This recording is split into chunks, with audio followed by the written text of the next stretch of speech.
د شولو کروندې چې له پوره خوارۍ وروسته ترې وریجې راوځي.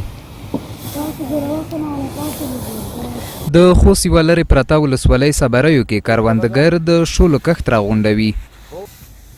داسې ښکاري چې له خپلې کړې خوارۍ راضي نه دي، ځکه وایي کرنې ریاست ورته پر وخت تخم او کیمیاوي سرې نه ویشي. زموږ حاصلات سږ کال ښه نه دي، دومره خراب دي چې ان ډېر شکایت لرو که نه. نو له زراعت څخه مو دا هیله ده چې دوی له موږ سره پوره کومک وکړي. تر اوسه پورې چې موږ دغه حاصلات کړي وي، هر وخت چې خراب شي دوی له موږ سره مرسته نه ده کړې تر اوسه پورې. موږ فصلونه چې کوم دي که نه د سره د واجې د نه تسبیه تخمونه له واجې ډېر فصلونه مو خراب شي. نو موږ دغه دی نه خواهش دی چې دی موږ ته ښه تسبیه تخمونه روکي، باید موږ ته ښه حاصلات وشي. دوی وایي که د کرنې ځایي ریاست ورته پر وخت اسانتیاوې برابرې کړي، شونې ده چې د شولو حاصل یې د خوارۍ 2 برابره ډیر شي. اصلي مشکل یې تخمونه دی. که تخمونه دغه وطن ته صحیح روشي، د غنمو، د جوارو، د شولو، نو په دا وطن کې دا حاصل کېږي چې د نورو په پرتله یو په 2 کېږي دا فصلونه. خبر دا شاید چې تاسو په تخمونه په خپل وخت ورسوئ، چې خپل وخت د خپل ټیم تیر شوی نه وي، د غنمو هغه ورسېږي، تخم ورسېږي، د شولو تخم ورسېږي.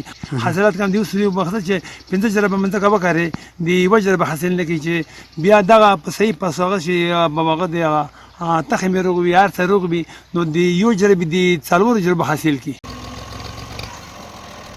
خو کرنې ریاست بیا د وریجو د کښت او حاصل زیاتوالی ښیي. دوی وایي دا ځل یې ګڼ شمېر بزګرانو ته د بېلابېلو حاصلاتو وسایل ورکړي او ډېری اسانتیاوې یې ورته برابرې کړي دي. موږ پیشنهادونه وزارت ته کړي دي چې نه یوازې دا چې غنم او شوی تخمونو مطابق راکړل شي، باید د جوارو، د شولو، د نورو حبوباتو برخه کې موږ ته سبزیجاتو مختلف تخمونه موږ ته راکړي. هغه موږ پیشنهاد کړي دي. او سږ کال موږ 950 هکټاره ځمکه سږ کال په شولو په خصوصي کرل شوې ده. په 5 ولسوالیو کې په مرکز، باغ صبري، ګوربزو، الیشیر کې کرل شوې ده.